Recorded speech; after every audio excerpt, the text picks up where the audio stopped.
¿Puede un pastor cristiano casar a una pareja de no creyentes?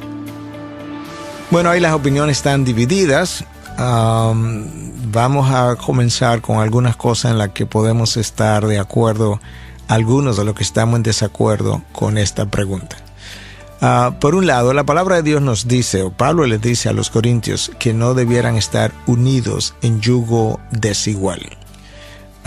El yugo desigual de un creyente con un incrédulo. Y dice que ¿qué tienen en común el creyente y el incrédulo? ¿Qué tienen en común el templo de Dios con Belial, que es una palabra para referirse a Satanás?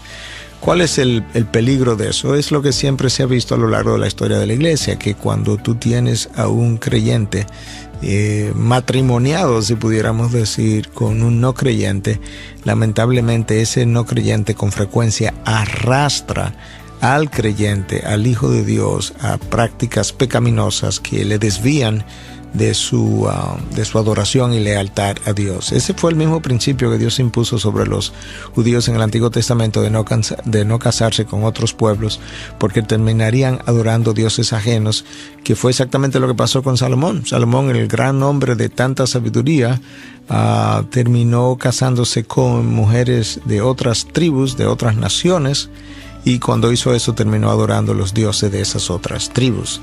El mismo principio está establecido en el Nuevo Testamento.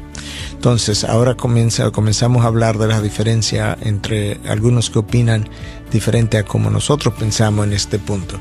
Algunos dicen que no tienen ninguna dificultad en casar a no creyentes. Algunos pastores dicen eso, si los dos son no creyentes, porque ellos no tienen una prohibición en la Biblia que le impida hacer tal cosa.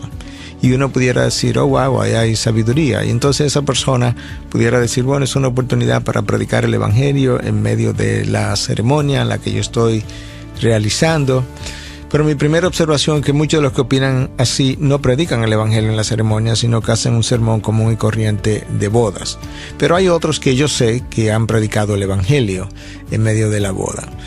¿Por qué nosotros no pensamos de la misma manera?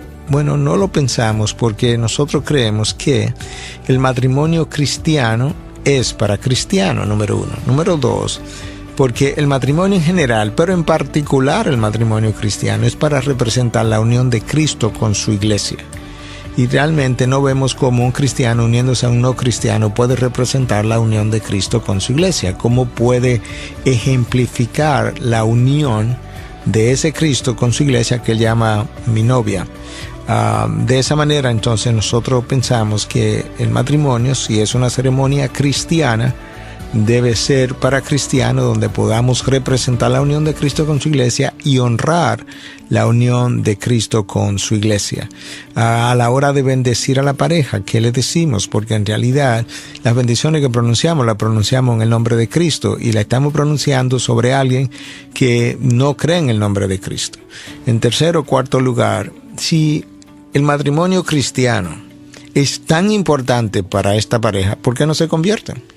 Porque ¿cuál es el afán, diríamos nosotros, de casarte en la iglesia y tener una ceremonia cristiana acerca de un Dios en el que tú no crees?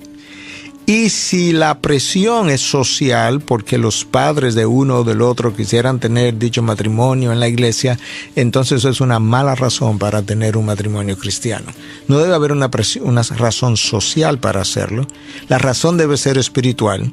Y si es espiritual, pues conviértete, porque no veo por qué es tan importante para no creyentes casarse en una iglesia, en una iglesia cristiana, si ellos no creen en ese Dios. Y esa es la razón por la que pensamos que muchas veces cuando casamos un creyente con un no creyente, estamos endosando, aprobando, no solamente la unión de algo que entendemos la palabra prohíbe, en el caso de un creyente con un no creyente.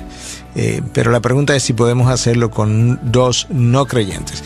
Y yo creo que cuando lo hacemos, entonces estamos endosando la práctica social de practicar cosas con rituales cristianos, cuando las personas que reciben el ritual, por así decirlo, o la liturgia, realmente no creen ni siquiera en lo que estás haciendo. Yo creo que eso es un mal ejemplo para la iglesia y el resto de la sociedad.